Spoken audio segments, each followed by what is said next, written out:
I'd like to call the hearing to order and recognize myself for an opening statement. Today's hearing focuses on challenges facing rural water systems. I congratulate and thank the ranking member of the subcommittee, Mr. Tonko, and the vice chairman of the subcommittee, Mr. Harper, for their bipartisan work to raise the profile of this issue before the subcommittee. According to the Census Bureau, approximately 27% of the U.S. population lives in rural areas. The smallest water systems account for 77% of all systems. As someone who probably represents communities in small town and rural America, I'm glad we have bipartisan interest in tackling this subject. Under the Safe Drinking Water Act, small and rural drinking water supply systems are subject to a number of drinking water regulations issued by EPA. These requirements include systems monitoring, treatment to remove certain contaminants, and reporting.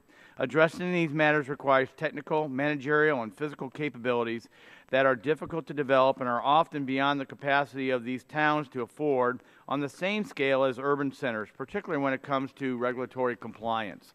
It's ironic that these communities, where residents work hard to support their families and their local governments, while often earning wages below those of their counterparts in the more urbanized area, face per customer compliance costs and demands that are disproportionate to many larger communities. Sometimes it's just a matter of having the ability to keep up with the red tape. While I'm sure we will explore the funding mechanisms under EPA, the Agricultural Department, and other federal agencies, it's not just a matter of throwing more scarce money at the problem. Rather, it's about smartly assessing what the needs are for these systems, prioritizing the importance of those needs, finding out whether the current system can be improved to remove unnecessary burdens and eliminate bureaucracy, and examining whether voluntary or other collaboratory efforts can aid where Congress cannot. I want to thank our witnesses who have put their lives on hold to battle the elements and join us. People who live in rural communities deserve every bit of the water quality and technical resources that folks who live in densely populated urban centers do. We look forward to your wisdom in helping us understand these issues. Thanks again to Mr. Tonko and Mr. Harper for their work on this issue. I know Mr. Tonko has an interest in addressing some drinking water issues, and I appreciate the work he and Mr. Harper are doing to break the ice with this first effort. With that, I'd like to yield to the Vice Chair for the remainder of my time. Thank you, Mr. Chairman, and I appreciate you holding this hearing on the needs of drinking water systems in rural and smaller communities. Like you and many other members of Congress, I represent a rural district where many of my constituents get their drinking water from smaller cities, towns, and water associations. According to the National Rural Water Association, more than 90% of the community water systems across the United States serve a population of less than 10,000 individuals. These smaller communities do an incredible job of providing our constituents with clean, safe drinking water, but are often at a disadvantage because of economics of scale and a need for more technical expertise. I know that this is an important issue to you, Mr. Chairman, and the ranking member, and I thank you for the opportunity to continue working on legislation to ensure our constituents get the help and clean water they need. I'd like to say welcome to my fellow Mississippians, Mr. Newman, Mr. Selman, and thank you them for providing their insight to the subcommittee today. Mr. Chairman, thank you again for your commitment on this issue, and I yield back. Gentleman yields back his time, and I have a remaining minute left. Anyone seek recognition on my side? If not, the Chair now recognizes the ranking member of the full committee, Mr. Tonko, for 5 minutes. Well, thank you, and good morning to our witnesses, and thank you, Chair Shimkus, for holding this important hearing on what is a very vital topic, and appreciate the opportunity to work in partnership with our Vice Chair Harper as we address, again, a very important phenomenon for all of our communities across the country. We have all heard the often repeated statistics about rural and small water systems. More than 94% of the 150,000 public drinking water systems in the United States serve fewer than 3,300 customers. Although small systems dominate in numbers, they serve just about 8% of our population overall. But to households and businesses across this great country, the key feature they are interested in is not the size of their water utility. It is reliable, daily delivery of safe, clean water at an affordable price to their homes and businesses that matters. We will hear from managers of these small systems here this morning. And what we will hear is that they cannot simply pass all of their costs for technical assistance, infrastructure repairs, tapping into new water sources, or keeping pace with drinking water regulations onto their customers with ongoing rate increases. The rate bases for these small systems are too small to cover the costs of these essential materials and services. It is long past time for us here in Congress to provide robust financial support for our water utilities. In addition to support through traditional funding mechanisms, the SRF and grant programs, we should also examine alternative financing mechanisms, new technologies, and potential new partnerships that will enable every dollar to go forward in reducing the backlog of infrastructure projects and in ways reducing operating costs through efficiency, both water and energy. I am very pleased to have Mayor Keegan here this morning to represent the small water utilities that serve people throughout our state, New York.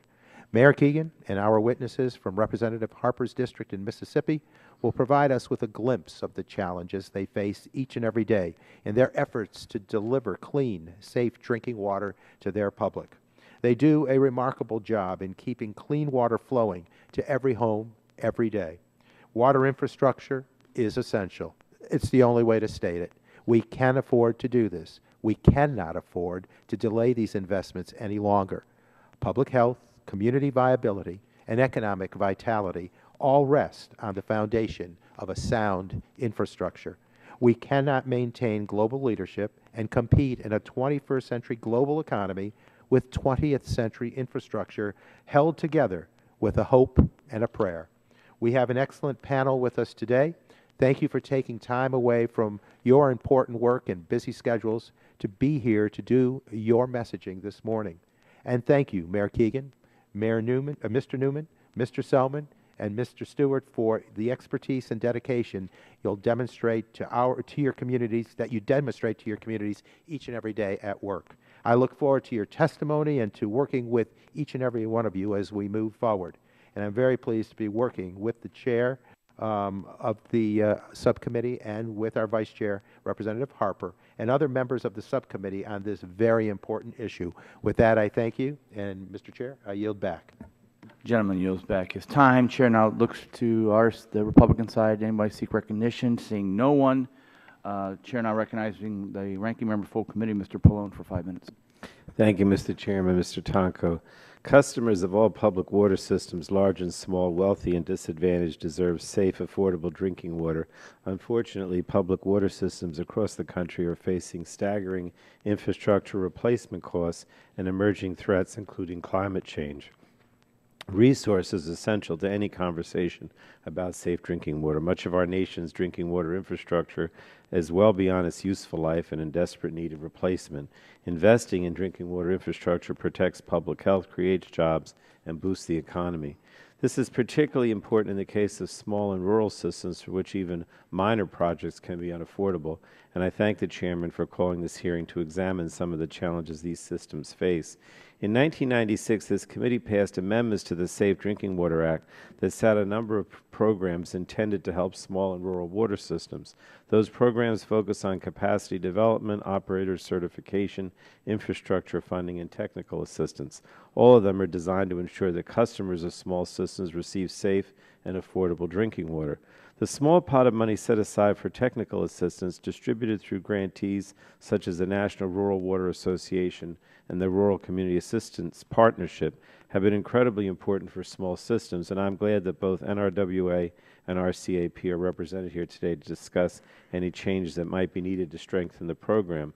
I expect we're going to hear that the need for technical assistance far outpaces the funding available, and I hope my colleagues on the other side of the aisle will join with us to ensure that this program is given sufficient funding to meet the requirements of small systems. But the same is true for the Drinking Water State Revolving Fund, or SRF. If we really want to ensure that small and rural systems are providing safe and affordable water, we should reauthorize the whole SRF, not just the technical assistance piece. The technical assistance piece is less than 2% of the whole pot, so we should not lose sight of the bigger picture. For disadvantaged communities, the 96 amendments allow states to provide additional support through the SRF, and most funding from the SRF goes out as loans. But for disadvantaged communities, states are authorized to provide zero-interest loans or even principal forgiveness. For small and rural systems with small customer bases, this is incredibly important. But unfortunately, states are not currently required to provide this assistance to disadvantaged communities, and not all do. This assistance may become even scarcer in coming years as the overall drinking water infrastructure need continues to grow faster than the available funding. When this subcommittee moved legislation to address toxic algae, I expressed my hope that it would be the start of broader drinking water work, and I'm pleased that the chairman is now addressing another important drinking water issue. But as I said at the hearing on the toxic algae, our responsibility on drinking water is comprehensive. Small systems serve only 8% of the population. We should absolutely do what is necessary to ensure they have safe water, but we should also protect the other 92%. And that means reauthorizing the SRF, ensuring that fracking is done safely, ensuring source water protection, addressing drought, and planning, of course, for climate change. So I look forward to more drinking water hearings and more bipartisan conversations about some legislative solutions. And thank you, Mr. Chairman. Gentleman yields back his time. Now the chair would like to welcome our panel. I'll introduce you one at a time. Then your full record submitted for the record. You'll have 5 minutes. Again, we expect votes between 10:45 and 11:15. I think we'll get through the opening statements, and then we'll see how it goes. So with that, I'd like to first recognize Mr. Alfredo Gomez, Director of the Natural Resources and Environmental Area for the Government Accountability Office. Welcome, sir, and you're recognized for 5 minutes. Thank you, Mr. Chairman. Good morning, everyone, Ranking Member Tonko and members of the subcommittee. I'm pleased to be here today to discuss the infrastructure needs. If you could, and if you just pull that a little bit closer, and for our other panelists, if you notice, there's a button in the middle, and so hit that button when it's time to speak and just pull the mic a little bit closer. Thank you. Okay. Thank you. So I'm pleased to be here today to discuss the infrastructure needs facing rural communities across the nation, particularly for drinking water systems. The U.S. faces costly upgrades to aging water infrastructure. The demand for drinking water and wastewater infrastructure projects in communities with populations of 10,000 and fewer is estimated to be more than $190 billion in coming decades. My statement today summarizes the results of our reports on rural water infrastructure. I will focus on two main areas. First, rural agencies' funding for drinking water and wastewater infrastructure, and issues affecting rural communities' abilities to obtain funding for this type of infrastructure. First, federal agencies administer programs that can provide funding and technical assistance to rural communities to help them build drinking water and wastewater systems and comply with federal regulations. EPA's drinking water and its Clean Water State Revolving Fund programs, known as the SRFs, provide the most funding, totaling $907 million and $1.5 billion, respectively, in fiscal year 2014. States are required to provide at least 15% of the drinking water SRF funds to water systems that serve 10,000 people or fewer. The Department of Agriculture's Rural Utilities Service program is the next largest program at $485 million in fiscal year 2014, all of which goes to rural communities. Some of the other agencies that can provide funding to rural communities include the Department of Housing and Urban Development, the Economic Development Administration, and the Bureau of Reclamation. While these agencies can provide funding for drinking water and wastewater infrastructure in rural communities, they have varying eligibility criteria that may focus funding to specific communities on the basis of population size, economic need, and geographic location. Second, our previous report found several issues that affect rural communities' ability to obtain funding for drinking water and wastewater infrastructure. These issues include financing, technical expertise, and agency coordination. And both Mr. Chairman and Ranking Member Tonko and others have already noted some of these challenges. Now, with regard to financing, communities typically did not have the number of users needed to share the cost of major infrastructure projects while maintaining affordable user rates. In addition, rural communities generally have limited access to financial markets, restricting their ability to use bonds to raise capital. As a result, these communities depended heavily on federal and state funding. Rural communities also did not generally have the technical expertise to rebuild or replace their drinking water and wastewater systems. We found they had few staff and often hire consultants and engineers to help them design projects, including preliminary engineering reports, plans, and environmental documents. Agencies provide for some technical assistance that communities can use. Lastly, we found that federal communities face potentially duplicative application requirements when applying for multiple state or federal programs. This included preparing more than one preliminary engineering report and environmental analysis, which likely made it more costly and time-consuming for communities to complete the application process. We recommended several actions to improve coordination among the agencies and programs.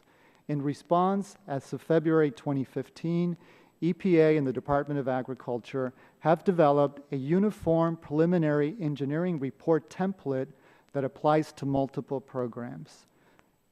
7 states have adopted the template for their use. EPA and USDA have also begun taking steps to develop guidelines to assist states in developing uniform environmental analyses. In summary, the nation's drinking water and wastewater infrastructure needs are large, and funding them will be challenging. Rural communities face additional challenges in funding their infrastructure needs, given the financial, technical expertise, and coordination challenges they face overall. Federal agencies with states should consider how to ease communities' efforts to obtain funding, provide technical assistance, and better coordinate agency efforts. Mr. Chairman, Ranking Member Tonko, that concludes my statement. I'd be happy to answer any questions. Thank you very much. Now I'd like to recognize Mayor Joseph Keegan, obviously mentioned by my ranking member, Mr. Tonko, from upstate New York. I see it's Castleton on the Hudson and I know the Hudson guy. I lived at a small technical school down south on the river, the West Point School for Wayward Boys. So that's my alma mater, and so I know the river and the valley real well. So welcome, and we're glad to have you recognized for 5 minutes. Thank you. Good morning, Mr. Chairman and members of the subcommittee, and my congressman. Good morning, Congressman Tonko. I'm Joe Keegan, the mayor of a charming little village a few miles south of Albany, New York, on the banks of the Hudson River called Castleton on Hudson. We have a population of approximately 1,500, the best people anywhere. My village is a member of the New York Rural Water Association, a nonprofit organization of small and rural communities throughout the state, which is somewhat responsible for my appearance here today. I got a call from the association on Monday asking about my availability, and I just happened to be traveling back to Castleton last night from a trip related to my day job. My village is very typical and representative of communities that have water supplies in New York and the rest of the country. According to the U.S. Environmental Protection Agency, the state of New York has 2,305 community water systems. 88% of those serve populations under 3,300. All of us small community and water and sewer utilities have to comply with the same regulations, testing, and certifications as the biggest cities, but with only our very small ratepayer base. And we have to operate, maintain, and update our water infrastructure with very small budgets. As a small community mayor, my number one concern and worry is drinking water, and number two is wastewater. Everything else is a distant third. If there's a problem with the drinking water, it has to be addressed immediately. Middle of the night, middle of the winter, it doesn't matter when.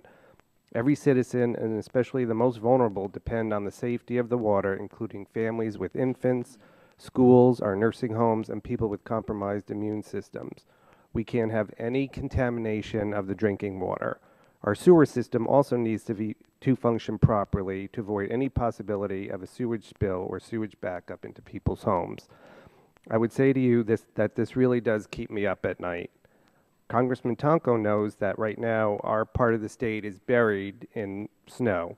Just last week, the frost penetrated the ground so deeply that we experienced 2 ruptures in our water mains that are 5 to 6 feet underground.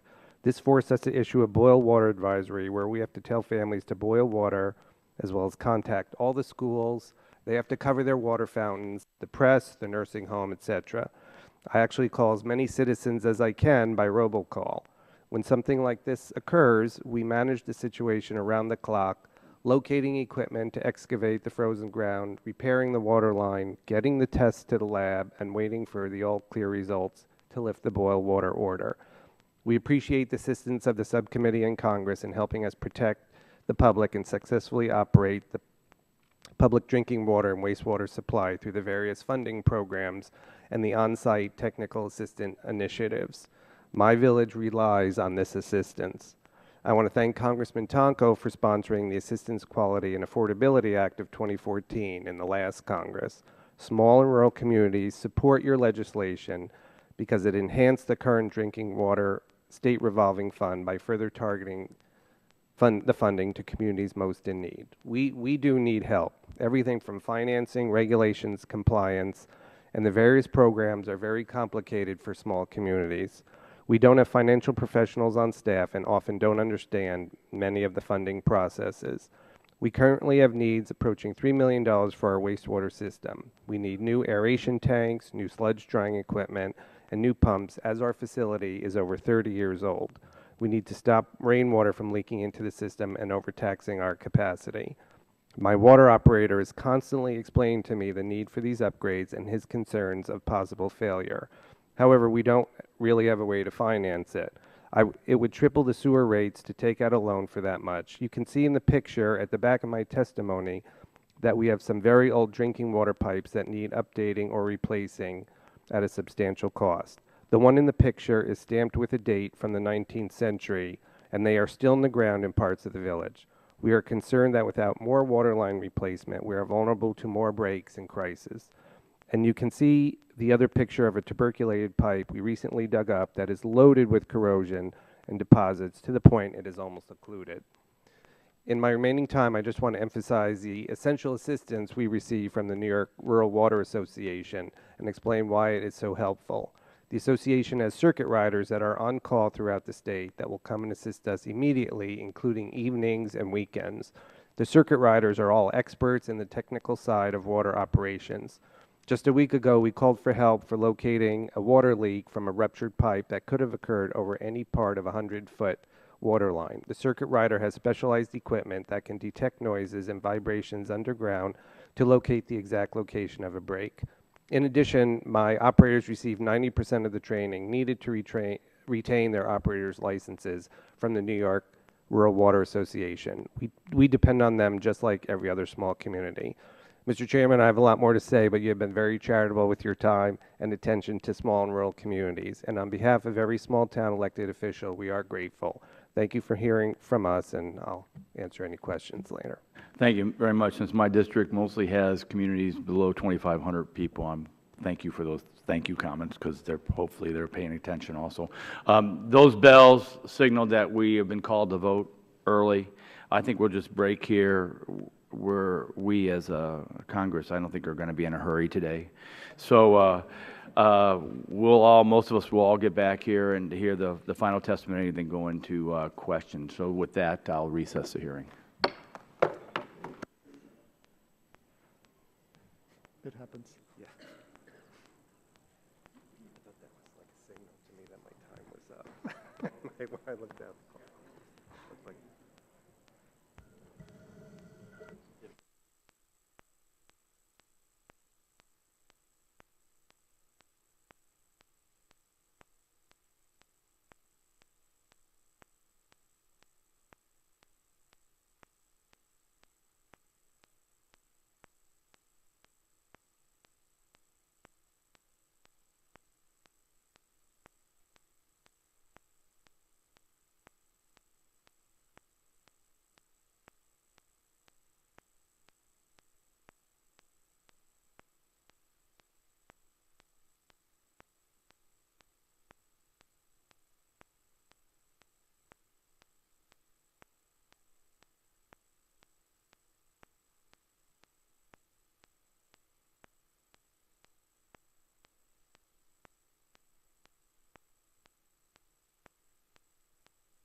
We're going to be waiting for our ranking member or our Democrat to get here before we get started, so that's the only reason why we're pausing.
I might just say it.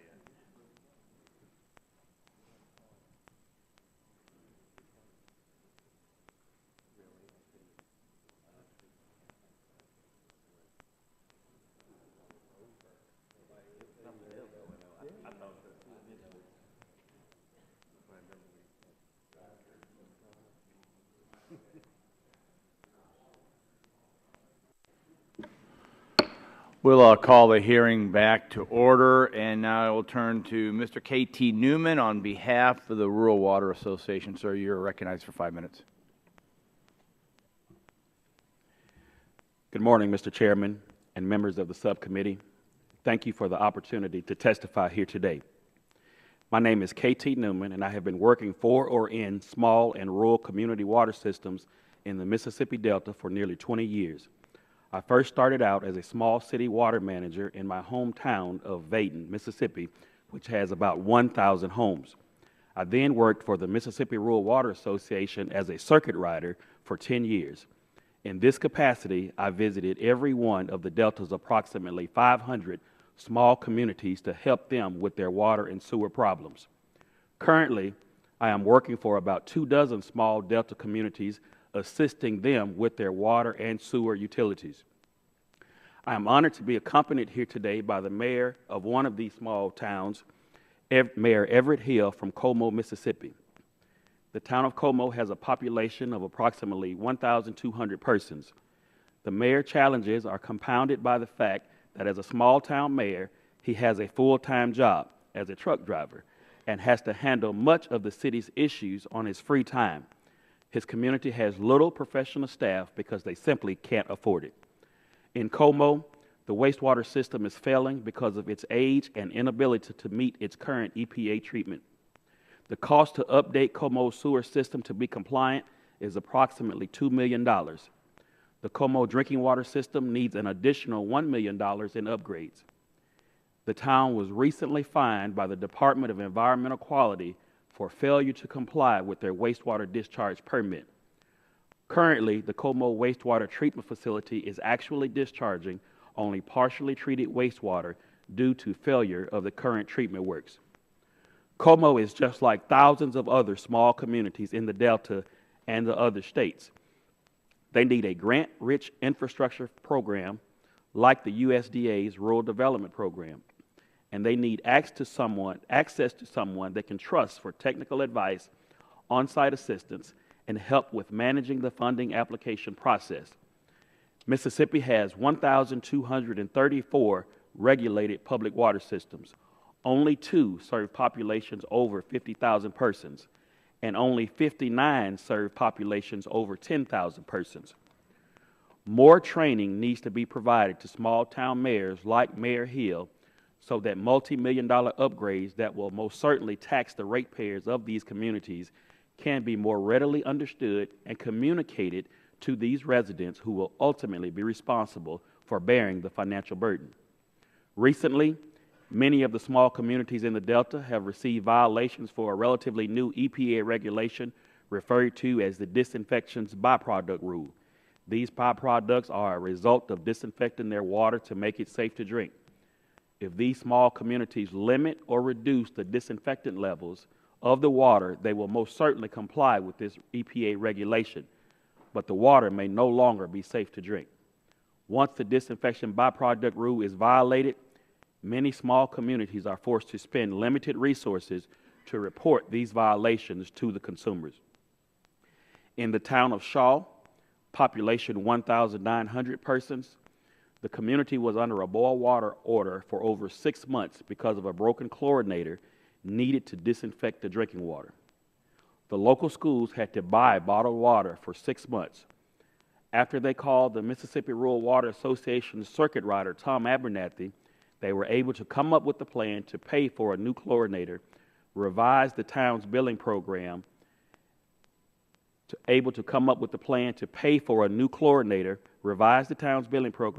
to accurately assess the water used by citizens and receive the payments, train the new mayor and town council, get the town's credit stable, and secure some emergency state revolving fund financing.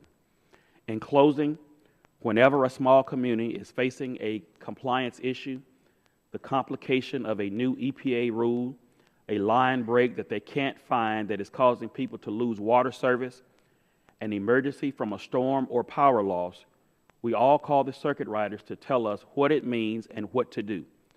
They have developed a trust relationship with small communities in their states that know how to fix things and are willing to come to your town day, night, or weekends. Thank you for the opportunity to testify here today. Mayor Hill and I are available for questions. Thank you. Thank you very much, and welcome, Mayor Hill. It's good to have you with us also. So, and I'd like to turn to Mr. Bobby Selman on behalf of the Mississippi Rural Water Association. You're recognized for 5 minutes. Thank you. Good morning, Mr. Chairman and members of the subcommittee. It is an honor to appear before you today. My name is Bobby Selman. I am a certified drinking water and wastewater operator in the state of Mississippi with an engineering background from Mississippi State. I have been working in the water world for 25 years, starting in my hometown in Lawrence County. I still work for the Lawrence County Water Authority in addition to 12 other small communities and rural water associations. I want to thank my Congressman Greg Harper for his support and assistance to all the over 150,000 small public water systems across the country for sponsoring the Grassroots Rural and Small Community Water Systems Assistance Act. Representative Harper's bill directs the U.S. Environmental Protection Agency to prioritize the type of technical assistance that small communities find is most beneficial.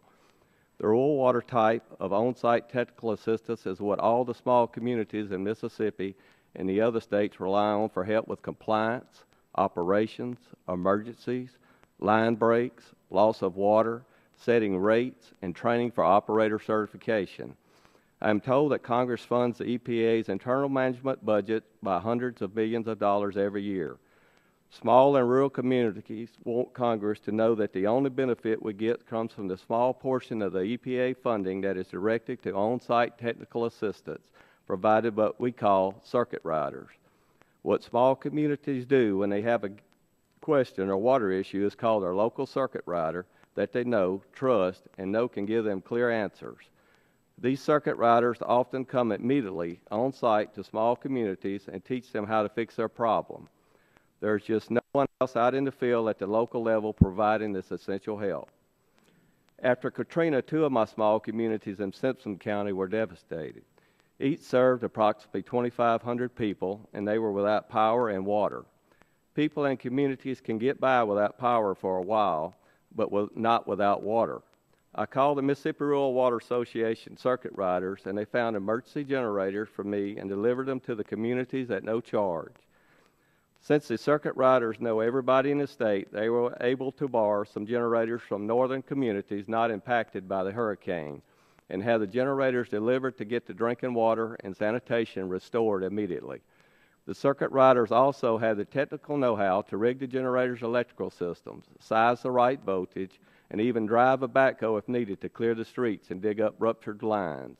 All of this type of assistance is essential to restore a water supply in an emergency. I called the circuit rider out to help me at a Double Ponds Water Association, a community of about 1,000 homes, to find a line break causing a loss of water for many homes. The circuit rider came with advanced radar equipment that can precisely identify the location of the break, which on this day happened to be out in the woods. By funding the circuit riders, Congress is allowing all small and rural communities to share this technical resource that no one community can afford on their own. We think it is the best use of our federal water environmental dollars. With the federalization of the operator certification under the Safe Drinking Water Act of 1996, state rural water associations have become the main source of training for operators and the main source of continued education credits, which are needed every year to maintain this certification. Many parts of rural America have seen industry move on, leaving behind depressed economies. In my region, the garment industry moves south after NAFTA. When this happens, raising rates becomes overly burdensome. In the town of New Hebron, Mississippi, with just over 400 people, we're now being told that we need to comply with a new EPA wastewater discharge permit that will cost up $2 to $3 million. I will close with some comments on the federal water infrastructure programs, namely the EPA state revolving funds and the USDA Rural Development Grant and Loan Program. We are very appreciative for congressional funding of these initiatives and realize the funding constraints in Congress and the nation. Notwithstanding the curtailment of federal funding, the regulatory burden continues to increase and become more complex. We urge you to emphasize grants in these funding programs. Low-interest loans often don't help the communities facing the most severe hardship from federal compliance, leaving the loan funds to be used for compliance with greater ability to afford financing. We are very grateful for the funding assistance. It has allowed many rural and small communities to have access of drinking water and sanitation that would otherwise not have been able to afford without the federal assistance. And we want to be partners in the effort to make the initiative as efficient and successful as possible. Thank you very much, Mr. Chairman, and I'm eager to answer any questions at the appropriate time. Thank you very much. Our last but not least panelist is Mr. Robert Stewart, who is the Executive Director of the Rural Community Assistance Partnership. Welcome, sir, and you're recognized for 5 minutes.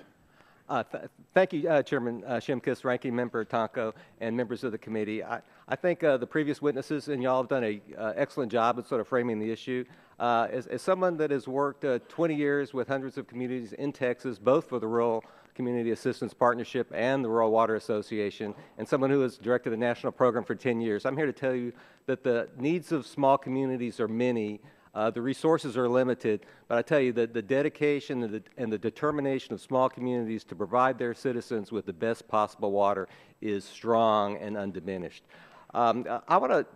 I'm sure everyone knows a little bit about the Rural Community Assistance Partnership. It's in my testimony. I won't repeat things that are in my testimony. I just wanted to sort of make a few points that have been touched on that maybe I could amplify a little bit. One is access to capital. I think there's a real issue in small communities in accessing the financial resources that they need in order to build the infrastructure, extend lines to new customers. I believe Mr. Gomez talked a little bit about access to the municipal bond market. For small communities, this is just not an option at all. We've heard that there's 53,000 some odd community water systems in this country. Perhaps 4% of them have the ability to access the municipal bond market. So what they are left with is the two primary federal financing programs, being the Drinking Water SRF and USDA Rural Development's water and environmental programs. And so, you know, it's really critical that those programs continue to be supported in a robust manner.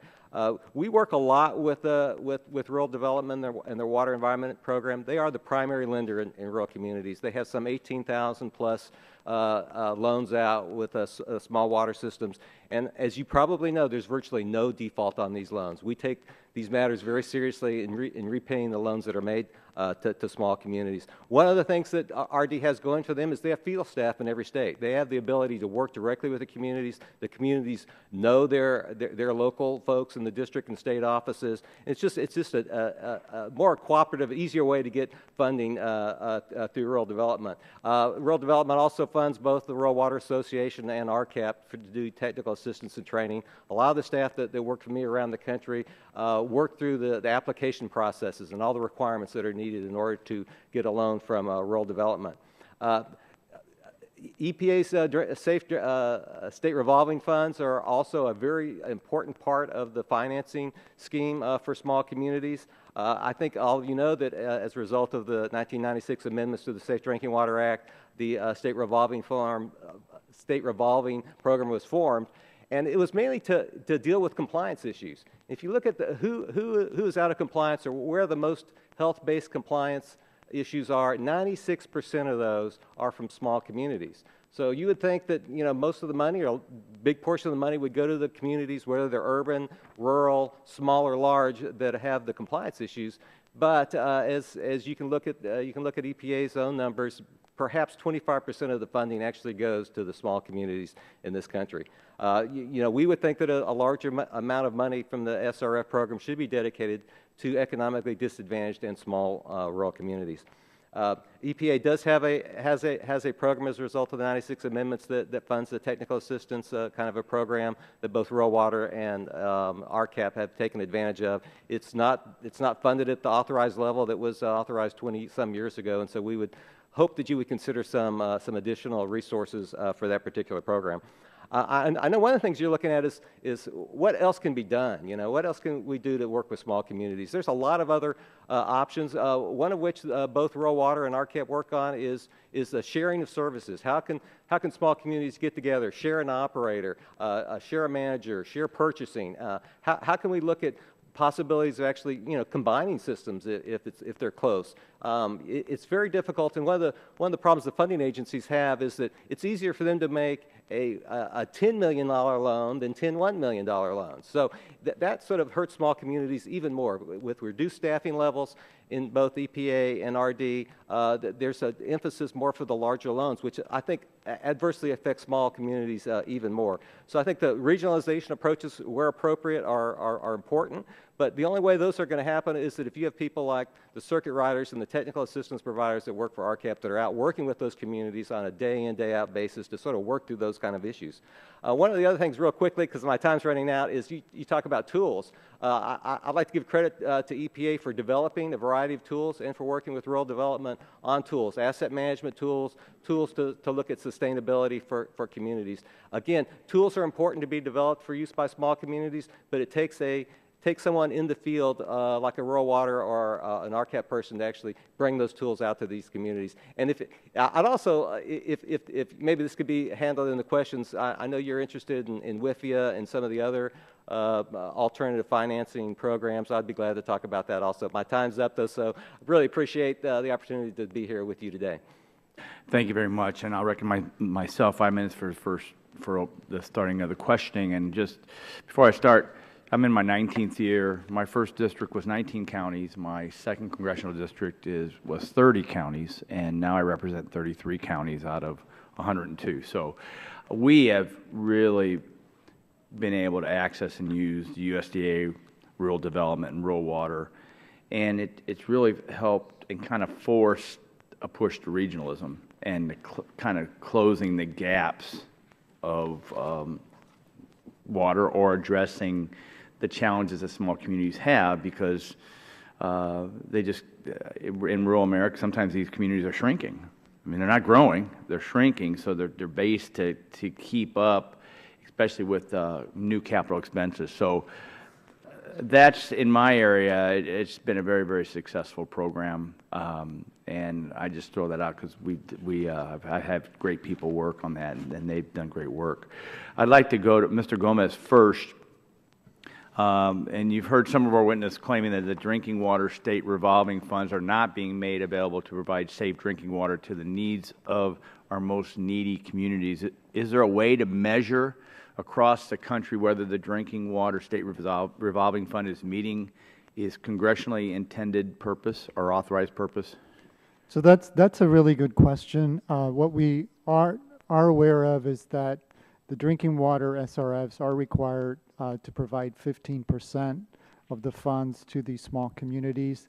Now, the extent to which states are doing exactly what you're asking, we don't know yet. I mean, that would be a good question, possibly for GAO to look at. There are estimates from EPA, for example, that about 38% of the drinking water SRFs have gone to small communities as of 2008. So that's the estimate that's out there.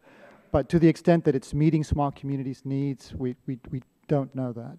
Great. Well, thank you. Are there any reports that show how fast this drinking water funding is spent, by whom and where it goes, including distribution to the neediest communities? So one of the things that we are doing at the moment is we do have ongoing work looking at the financial sustainability of the drinking water SRF. And so there we are looking at different ways in which states are managing these SRFs, and we're hoping to identify best practices that states are using. That report should be coming out this spring. Great, thank you. Mr. Stewart, in your testimony, you state that the EPA State Revolving Fund needs to be, and I'm quoting, better managed to meet small system needs. Can you elaborate a little bit more on that? Yeah, what I would say, when you look at the numbers, EPA has a difference in between the number of loans they're making and the amount of the loans they're making, And so the amount of the loans is not sort of the same as the number, and there's not as much actual money that's going in there.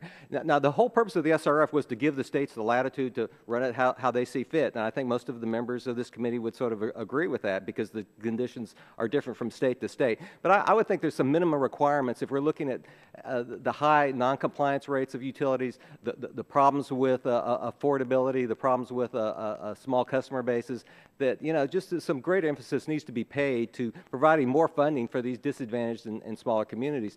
And, and some states have been really good. My home state of Texas has a lot of money now that they're putting into water problems as a result of droughts. California has done the same thing. So each state runs it different. A lot of states put extra money in. Some states don't, But I think it's good. And the GAO has done a terrific job of looking at some of these issues, and I would encourage them to continue to do so. Thank you. My last question, and for Mayor Keegan, Mr. Newman, and Mr. Selman, can you just give us briefly your success on the state revolving fund versus the RUS, or do you access that? Why don't we go Mr. Keegan first? Sure. We haven't had very much success. We've had some limitations due to the average income of our community. We've been told it's been too high, and our average bill doesn't meet the minimum to qualify for the funding. We've paid two separate consulting firms to search out funds for us, and both reported the same thing. Thank you. Mr. Newman? Thank you, Mr. Chairman. In my experience, one of the issues with the SRF as compared to rural development has been the paperwork isn't considered to be cumbersome. And the added administrative cost in applying often nullifies the low interest, which in turn makes the SRF an option of last resort, which I don't believe was the intended purpose. Mr. Selman? Yes, some of my systems we have used our SRF. So we're drilling a well right now on one of the systems because it depends on what area you're in the state, but we were having trouble through rural development getting the only timely process of getting the money to drill this well, and it was needed. The town of Monticello, we got a state revolving fund grant for a sewer project right now that we just completed. So in our district, in our part of the state, we've used it and it's helped. But the USDA seems to be more with a grant. Some communities can't afford that much of a loan, and the grant helps them that much more with the USDA money. My time's expired, and I know Mr. Stewart wanted to answer it, but I want to need to go to Mr. Tonko, who's recognized for 5 minutes. Thank you again, Chair Shimkus, for calling this hearing and for inviting a witness from the 20th District of New York. Mayor Keegan, I appreciate you making the trip here today. Drinking water systems in the district that I represent, and I think every district across the country, are facing significant challenges as they work to ensure that everyone, including people in small and rural communities, have access to safe water. That is why I introduced the Aqua Act last Congress to improve all of the tools EPA currently has to assist these systems.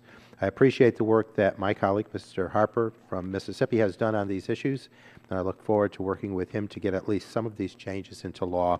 It seems that every week in my district there's another water main break. Treated water and the money we've invested is being wasted. So it's dollars and water flowing out of those pipes. Mayor Keegan, can you describe some of the issues you have had in your town with water main breaks and the obstacles you face in preventing these ruptures? Well, we don't really, with the recent frost, when we have a water main break, it doesn't always just pop up through the pavement because the ground is so frozen. So we don't often know where the break is, and we don't have the tools or equipment to locate the break. So we have to either call a consulting firm, that could be $1,500 a day to come with special tools, or we call the New York Rural Water Association. If they're available, they'll come. So it's very difficult. We don't always know where the breaks are located. Thank you. And, you know, this is such a serious issue and one that will require more significant infrastructure financing, including that investment in technology, not just technical assistance. Mr. Gomez, GAO has studied the range of government programs that provide assistance to rural and small water systems, as well as the need these systems face. What is the funding gap for water infrastructure? I know earlier you gave a combined total, I believe, for water and drinking water and sewer. What's the funding for the drinking water infrastructure, and how much money does it entail? So EPA has estimated the funding gap, and they have estimated it to be $662 billion. That's an estimate from 2002, and that estimate is based on the next 20 years. Thank you. And obviously, the water systems represented on this panel, I would agree that more resources are required. So, Mayor Keegan, do you support legislation to reauthorize the SRF and increase the funding available? You mentioned in your testimony the need for grants, not just loans, and I think many of you mentioned that.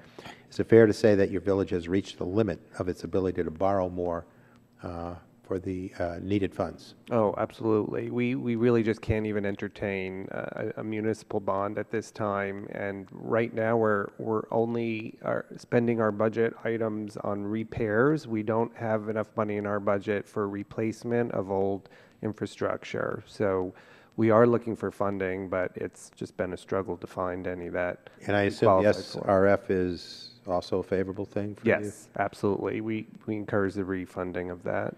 And do you also support efforts to expand technical assistance initiatives like the Aqua Act? Absolutely, yeah. We call on lots of different, any technical assistance that can be provided to us is really of value. Mm-hmm. And to the other gentlemen on the panel, any responses in terms of technical assistance and the relevant role it might play? In my experience, technical assistance is absolutely essential in complying with the various rules and regulations of the EPA, particularly because many of these rules are often complex and require innovative approaches.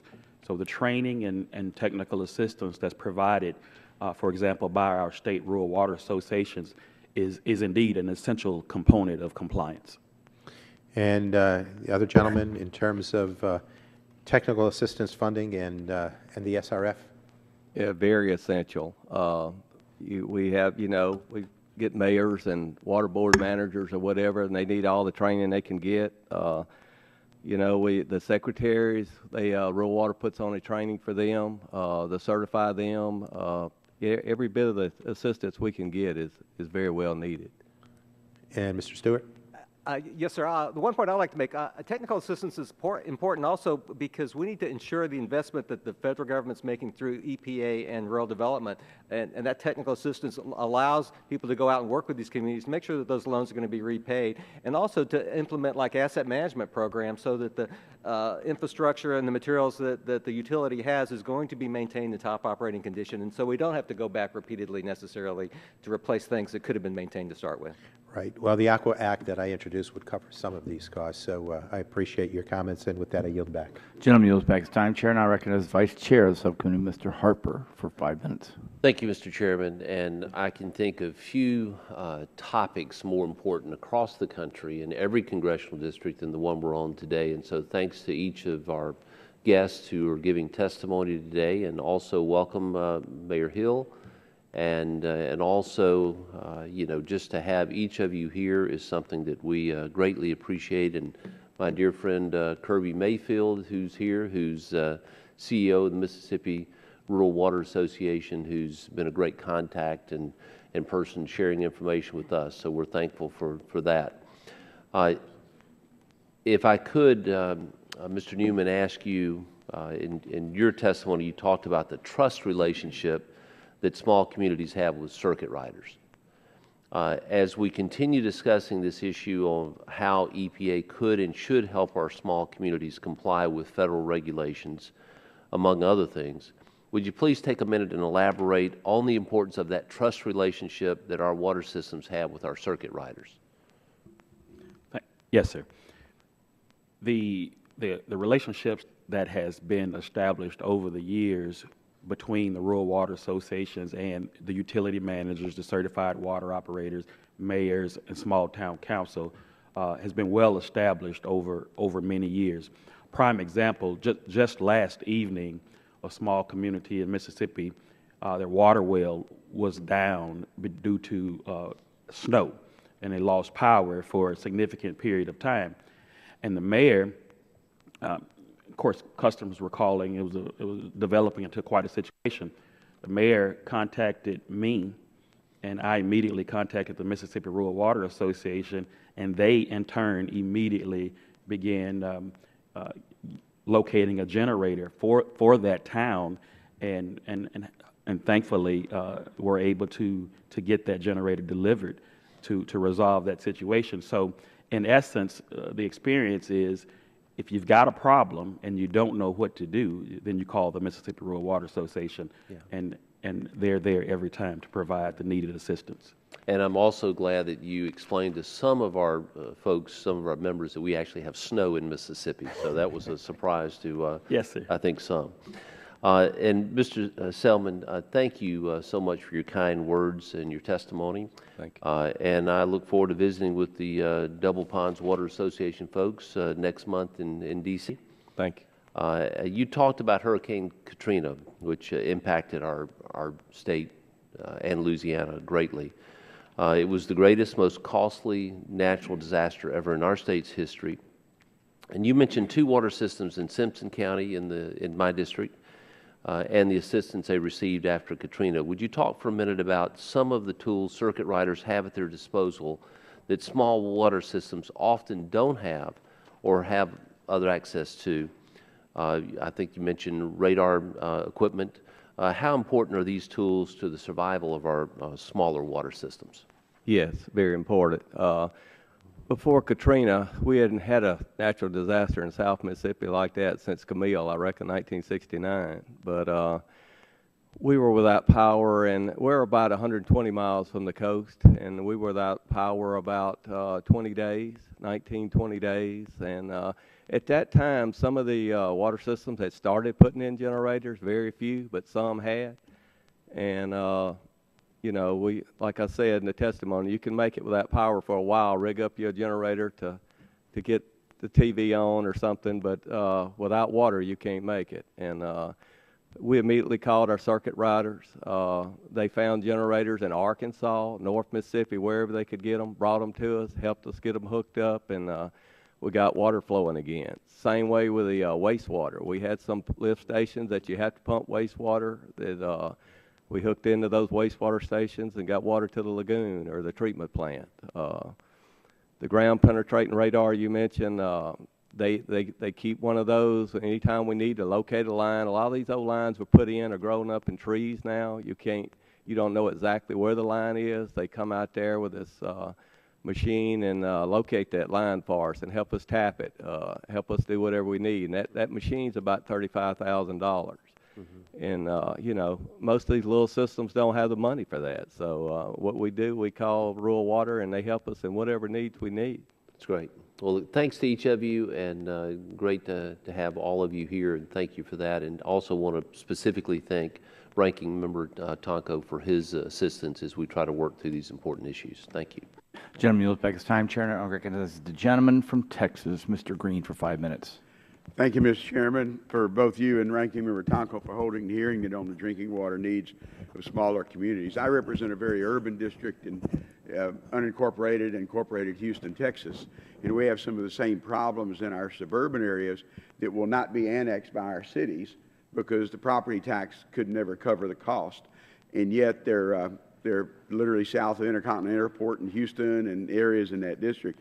And over the years in Texas, we've received money from the state revolving fund. In fact, partnered with using it in some of these communities to provide fresh water, but also partnering with the county for sewer service. But it bothered me that last year Texas received the lowest amount of money from the state revolving fund of $53 million, and that goes back to 1997, and that's not anywhere near accounting for inflation. The fact is deeply troubling because of the significance and growing drinking water infrastructure needs of Texas in general, and like I said, a very urban district that if it's in the city, they'll do it. But this area is not attractive to be annexed, and it's very poor communities, and that's where we need the help. There's septic tanks still, and again, in a very urban area and very shallow water wells. That's why this hearing is important. My first question is, Mr. Newman, Mr. Selman, and Mr. Stewart, do you believe that Congress should reauthorize the Drinking Water State Revolving Fund this year? I'll be glad to start off. Yes, I think. I mean, it seems like an easy one if you're here. Yes, sir, exactly. It's one of the most important funding mechanisms within this country to fund water systems. For the other three gentlemen, and do all of y'all agree we ought to reauthorize it? Yes, sir. Yes, sir. Okay. Do you believe Congress should increase the funding provided to states and local communities through the drinking water for safe, the state revolving fund? Raise the authorization for it. Now, I explained to folks authorization is, we have that, but you know, if you can raise the authorization as high as you want, you still have to go back every year and beg the Appropriations Committee for the money. Yeah, if I may interrupt, he's saying, do you think that the authorization amount should be raised across the country? That's the that question. We could ask for appropriations. If we I think the reauthorize. water needs around the country, not only your states, but others. Yes, sir. Well, my opinion is this is an investment. This is to capitalize the revolving funds that the states have. So this is not money that's just going away in grants. This is to capitalize money that can be revolved again and again for use of communities large and small. But should the fund be raised so we can cover more communities? Absolutely. Mr. Newman? Absolutely, yeah. I would also like to add that in addition to raising the funding to cover more communities, you know, take a look at the process and make sure that the money is being utilized by the communities that it was intended to be beneficial for. Do you think there's something in the authorizing law that we need to change that would make that happen?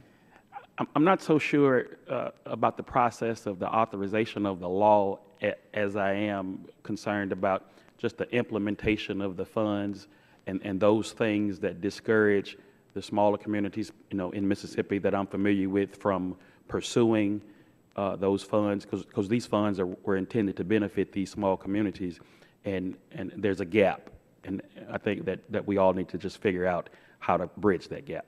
You know, the biggest problem we have in my area is that these are very poor communities, and to have a revolving fund and have it paid back, they could hardly afford the monthly water bill and sewer bill to be able to pay it back. So that's the issue again in my area, and I assume it's in North Mississippi just like it is in other parts of rural Texas.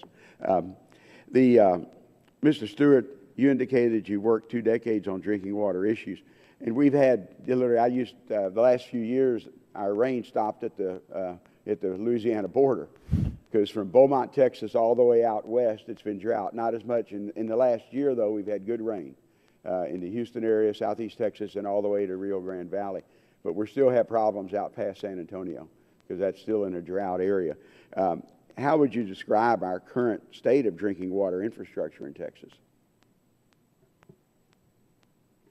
I would say for the most part it's pretty strong, but I think there's certain disadvantaged communities like you're talking about that I really think need some additional resources, and there's some hard-hit drought areas in north central Texas, my area of central Texas, that I think just need some additional support. And fortunately we have, and Texas has benefited because We have river authorities. We have a progressive water development board. We have people that are looking at this issue from a lot of different angles.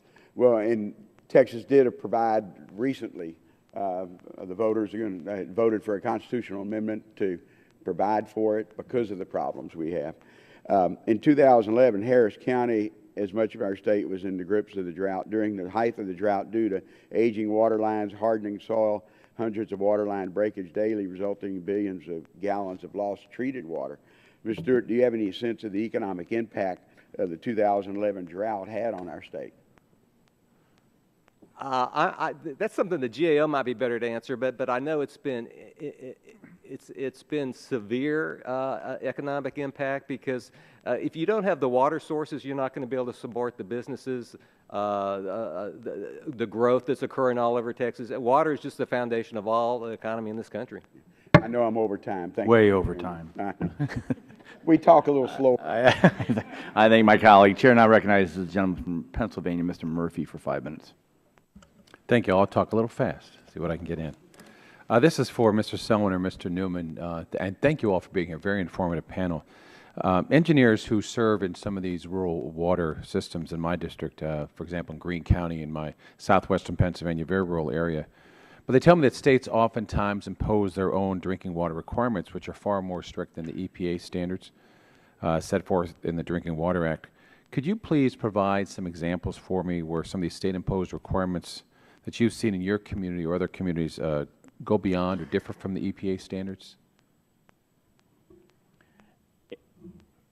In Mississippi, and Mr. Selman can elaborate on this or correct me if I'm wrong, but I believe in Mississippi that our state regulations are exactly the same as the federal guidelines, being no more or no less stringent than the language in the federal act. Same for you, Mr. Selman? I mean, Yes, and that's does anybody correct. else see differences in their communities? No, that's correct. I don't think our regulations can be any more stringent than what the federal act is written. That's the way the state of Mississippi does. Mr. Stewart? Yes, sir. I might note that some states, the EPA regulates water quality. They don't regulate capacity requirements. And some states require that you have a certain well production, surface water treatment plant, storage, and pumping capacities. In a lot of cases, those adversely affect small communities because they're not really, they're not on an engineering basis justified on the basis of how much water is being used. So, for example, in my Greene County area where they're dealing with things like small diameter water line extensions, not necessarily water quality, but that has to do with water delivery. Is that where you're saying that that's a different kind of exactly. The capacity requirements, whether it's, again, pumping or storage, elevated ground storage tanks, sometimes those capacity requirements are a little bit higher than I think to what's needed to protect public health. Well, what this gets into, well, let me come back to that. So how much could the heightened standards cost rural drinking water systems, though, if we make some changes in here? Will it affect? I heard some of you alluding to cost issues here. Mr. Keegan, you talked about consulting an engineer and what those costs are. What does this vary for communities, rural communities? Anybody have any estimates here of that cost that you would bear?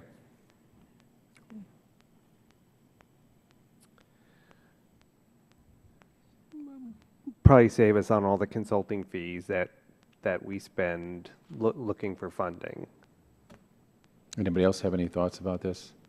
Well, I would just say it depends on the requirement. If you're having to treat for arsenic, then you're probably talking a doubling or tripling of the water bill for a small community. So it just depends on what kind of treatment what kind of constituent that EPA is requiring the small community to treat for. So the question I have, and I know you've talked about some of these things, but how do rural systems get the funds they need to deal with this compliance issue? Any of you have any thoughts on this, of what we do? I mean, I heard one comment, could the federal government send more money? And certainly where the federal government increases or changes standards, I sometimes think it's unfair to say you now must do all these things and you must bear the cost. But it comes down to a question, though, of what else? I mean, how are these costs borne oftentimes when you may have someone who lives a mile from the next person or half a mile from the next person, and there's huge costs associated with this. Anybody have any comments on how that should be set up? We just raise our rates. We just had the DEC required our local school district to be on municipal water, and they passed a bond, so they passed that price on to the taxpayers to hook into the system at quite considerable expense. And What kind of percentage increase would you say that was? I'm not sure. And anybody else have any other thoughts other than put on the ratepayers? Raising rates is the only way that small communities like I work for, that's the only option they have, and, in the 10 to 20% range sometimes. And we have these grant systems. I know that some of my communities are asking for some changes in the way that the loans are established, rates, et cetera. Any comments on those? The paperwork is quite cumbersome, and usually we have to hire a consulting firm to help us apply for the loan. Can you elaborate that cumbersomeness? What kind of hours and time that adds to your costs? We just don't have the staff who can understand, what's required in the paperwork. We give them the data, how much water we use every day, and that kind of thing. So is it safe to say that simplifying paperwork, and if you're going to be required to have it handle lots of paperwork, to also provide some assistance in filling that out of some sort? Absolutely. Thank you very much. For the sake of time, I'm going to try to be quicker on the gavel so everyone gets a chance. Mr. Lott is recognized for 5 minutes. Well, thank you, Mr. Chairman, and to our panel, thanks very much for being here. This kind of strikes home to me because I was a county commissioner in Wood County, and from Wood County in Ohio for 6 years, and handled a lot of water and sewer issues, and also we created a regional water and sewer district when I was the commissioner to put things together because my home county was over 600 square miles. We had all a part of 5 cities, 21 villages, 19 townships, and a lot of unincorporated area. And it's important, and hearing all of you brings back memories of over 20 years ago that I used to sit in a lot of meetings and hear people talk about because they're really very important issues. In Ohio alone, I think we've got about $21 billion right now that we're looking at that we need in infrastructure improvements from water to wastewater and stormwater. And so what you're saying here today is very, very important, and I really appreciate you being here because I can commiserate with what you've all said. And I've also been working on legislation for at least one session to try to help on the wastewater side to help rural communities. But if I could, because I tell you, you all had very good testimony today, and again, I appreciate you being here. And if I could start with Mr. Gomez, I think it's important because one of the things that we've been hearing out here is there's such a shortage of dollars out there that we have, especially when you're talking about our rural areas. Could you discuss the relationship between the EPA and USDA programs and whether they are, there are overlaps out there, and what about the efficiencies or synergies that could occur if we were really looking at these programs to make sure that we didn't have duplication out there or anything like that? Sure, thank you. So we have looked at those 2 programs in particular and also at the other agencies that have programs that help rural communities. With respect to the USDA Rural Utility Service and the EPA Drinking Water SRF, they do have some similar programs. We did not find any areas where they were duplicating effort, meaning that they were funding the same project for the same purpose. Projects can get funding from both programs, but they're usually focusing on different areas. Now, the other thing that we've reported on is the importance for those 2 agencies to work together, to collaborate, but also to encourage the state SRF programs to work closely with the USDA Rural Utility Service so that they can get efficiencies. One of the recommendations we made was that they needed to come up with a uniform preliminary engineering report so that communities aren't filing multiple engineering reports, which costs money. And so those are things that we're tracking. We were happy to hear that they have come up with a uniform preliminary engineering report and that some states have already adopted it. So we think those are places where, if by working together, they can better target the monies. Yeah, thank you. This is for Mr. Stewart and Mr. Newman, because you both kind of touched on it. In your testimony, you had mentioned, Mr. Stewart, about bringing the tools back to the communities and the cost of that technical assistance, because I know what that would cost. And, you know, what do you find? Are the tools there, are they readily available? Because I know we heard from some other of the members asking the panel about the cost. But, you know, do you find that you have that assistance out there to be able to get that as soon as you can get it? But both RCAP and Rural Water have a variety of tools that we bring to bear with small communities. So they're readily available. I think, and EPA and RD are working on different tools. I think I've touched on in my testimony. I think it's the access to those tools that's needed. We need the technical assistance to bring those tools, you know, whether it's an asset management program, whether it's a financial management program, whether it's an O&M manuals, whatever those tools might be. The real expense is not just creating the tools, it's bringing it out to the small communities that can't access them unless you have a technical assistance provider out there working with them. Mr. Newman, would you like to touch on that, about that assistance out there in the communities? Well, to reiterate the comments that I've made, as well as Mr. Stewart, from the perspective of the water system manager, then the resources, the assistance is invaluable, because there are very varied issues that occur across a water system or a wastewater system that may be beyond the scope of that particular utility and beyond the financial capabilities. So utilizing the services of the Rural Water Association is absolutely essential. Yeah, thank you. Gentleman's time's expired. Chair, and I recognize the gentleman from West Virginia. Thank you, Mr. Chairman. It's going to go in several directions with this, but I've got, we've all heard a lot of horror stories, and I've got mine in my district. I've got a little town in West Virginia. I think we've got a slide, perhaps, of a water line that they've been facing. Did we get that up? There it is. It shows how just colluded the line is. That they can't. They have applied, however, knowing this, they've applied 10 times to try to get money, and they've been rejected 10 times since 2002.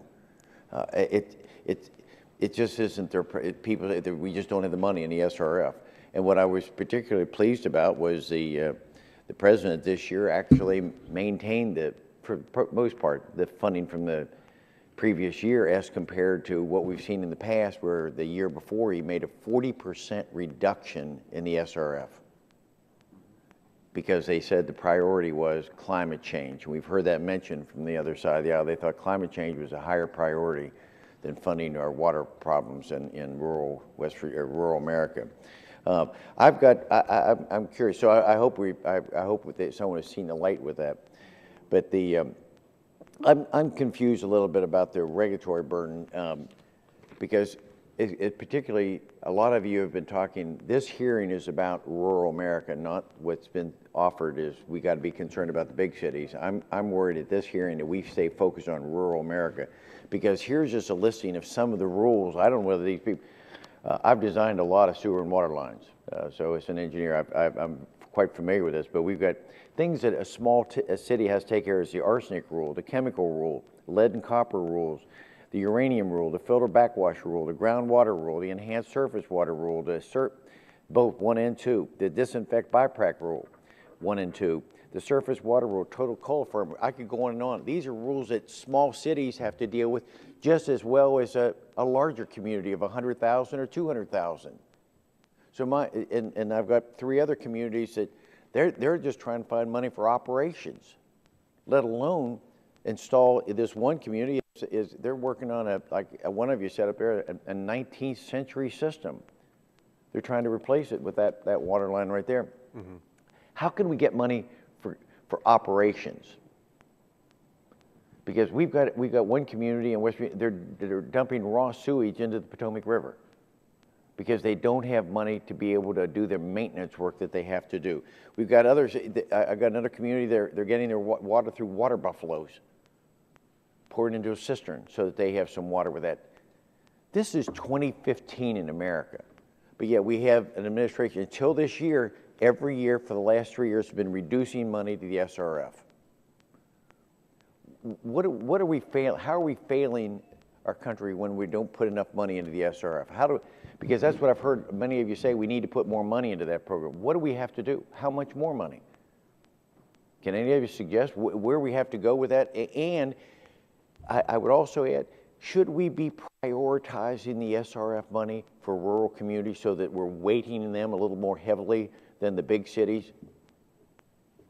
Mr. Stewart, Well, you look like sir, you're preaching to the choir here. I mean, I think all of us would agree that a greater percentage of the SRF money should go to small communities, and they should be able to access it easier. One thing I'd like to say real quickly is you can't even have a chance of getting the SRF money unless you get on the intended use plan.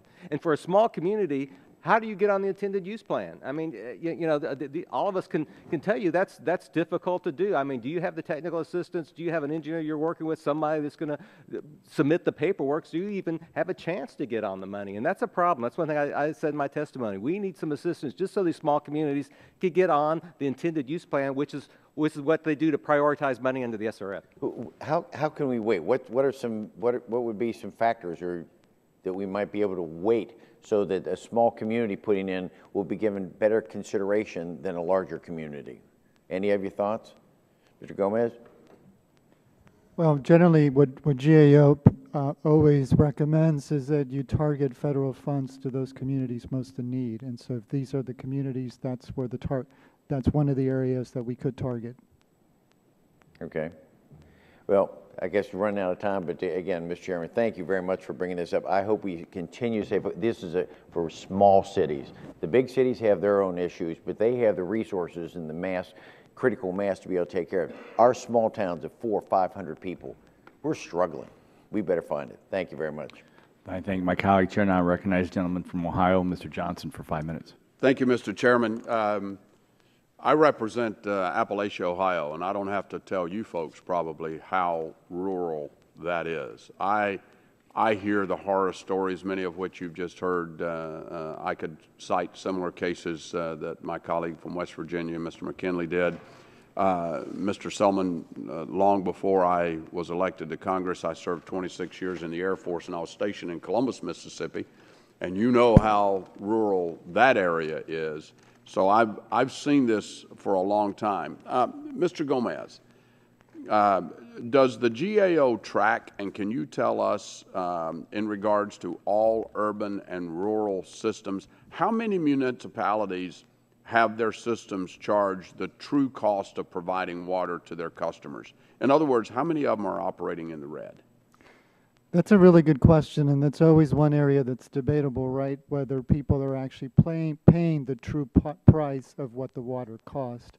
I don't believe that we have done work on that, but if we have, I'd have to get back to you on that. Yeah, would you take a look at that, please? I think the American people would be interested to know how these small rural communities are struggling, and many of them are operating in the red as it stands right now because their residents can't even afford the cost of providing the water.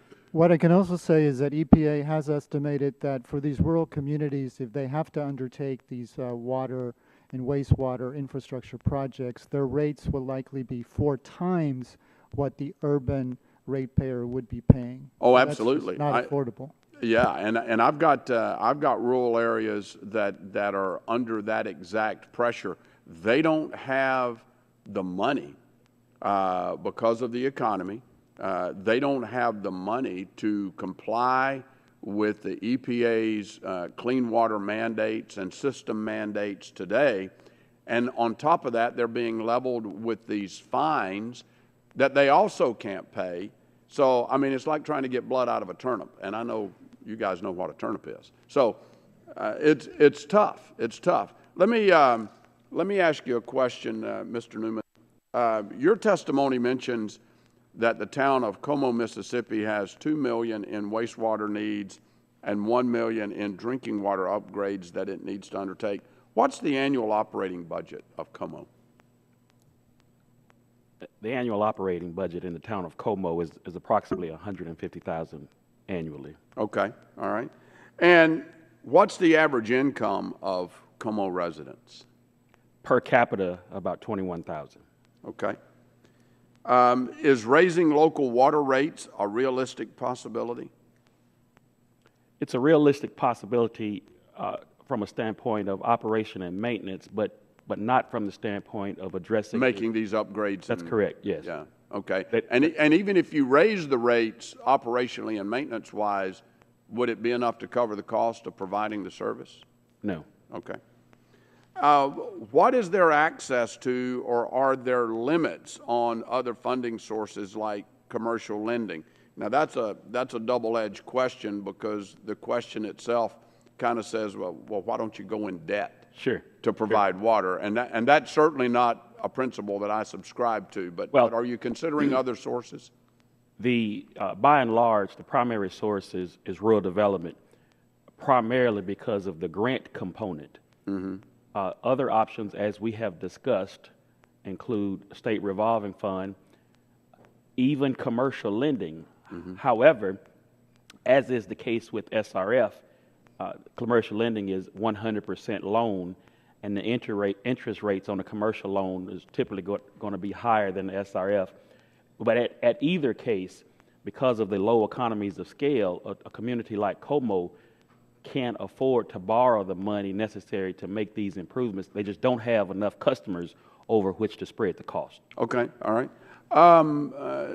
Gentlemen, for Mr. Newman, Mr. Keegan, and Mr. Selman, what challenges do you have in assessing the drinking water state revolving funds, and how does that compare with accessing rural utility service funding?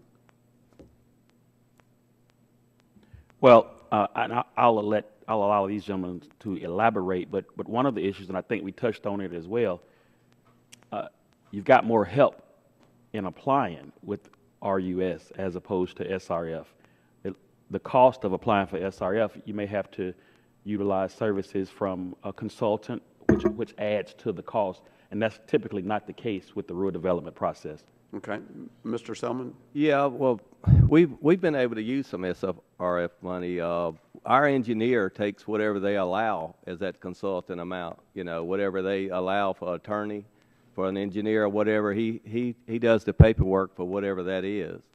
And they've got that specified in the loan. And we've been able to, I know certain regions maybe not, but we've been able to take advantage of some SFR money.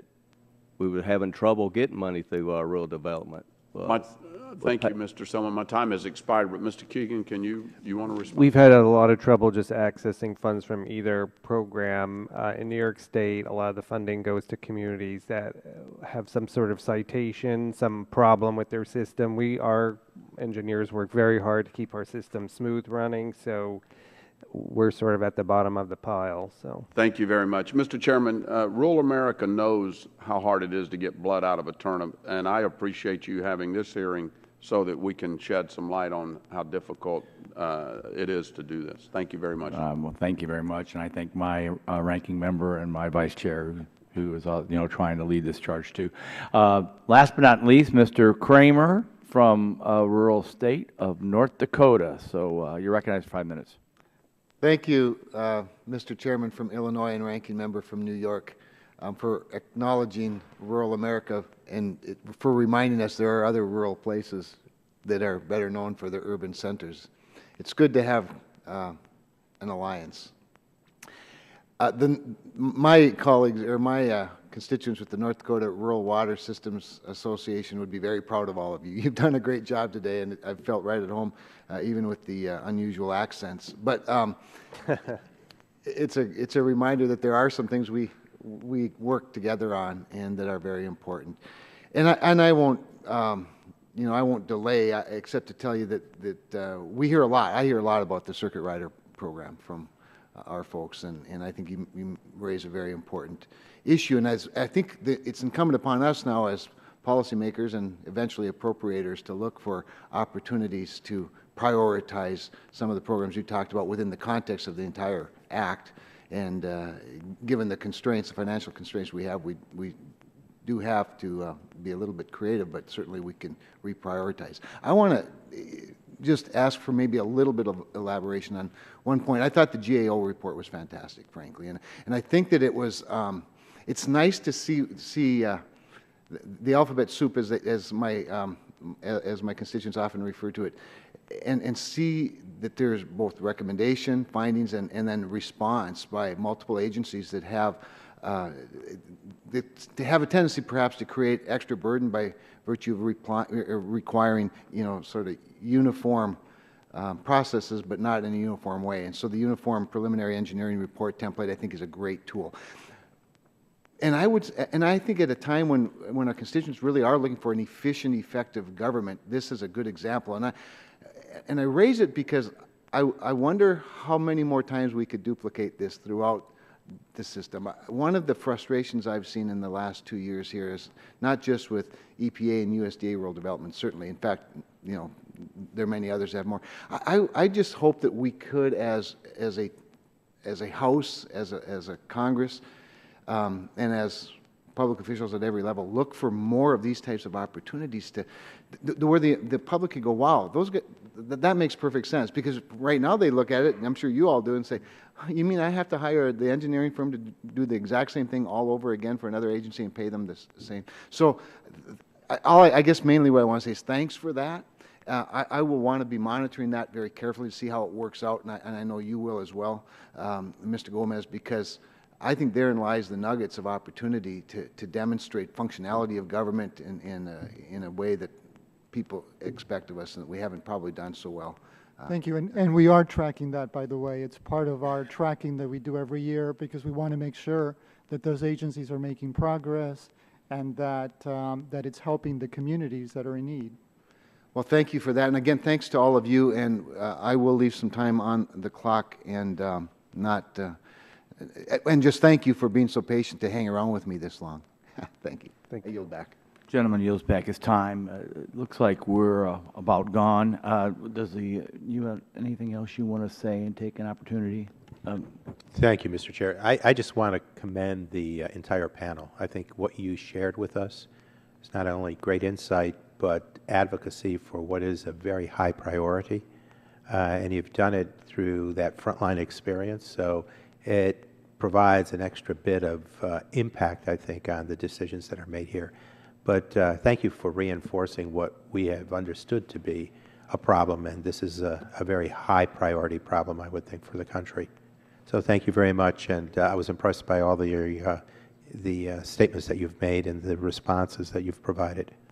Yeah, I want to thank the ranking member for those comments, and again, thank you for being here. I think it's just going to energize us to try to, I've kind of asked Mr. Tonko and Mr. Harper to now get together and try to see where there's similarities and agreements so that we can kind of move forward together. And you can see there's a lot of areas in our country that are kind of left behind just because they're small. And it's not a political statement. It's just the nature of our country. So I really appreciated the involvement of my colleagues too. So thank you. I need some business to do. I ask unanimous consent that all subcommittee members have 5 legislative days to submit opening statements for the record. Without objection, so ordered. Also unanimous consent inserting a letter from Dr. Ralph Jones and a letter and a report from the Environmental Working Group. Without objection, so ordered.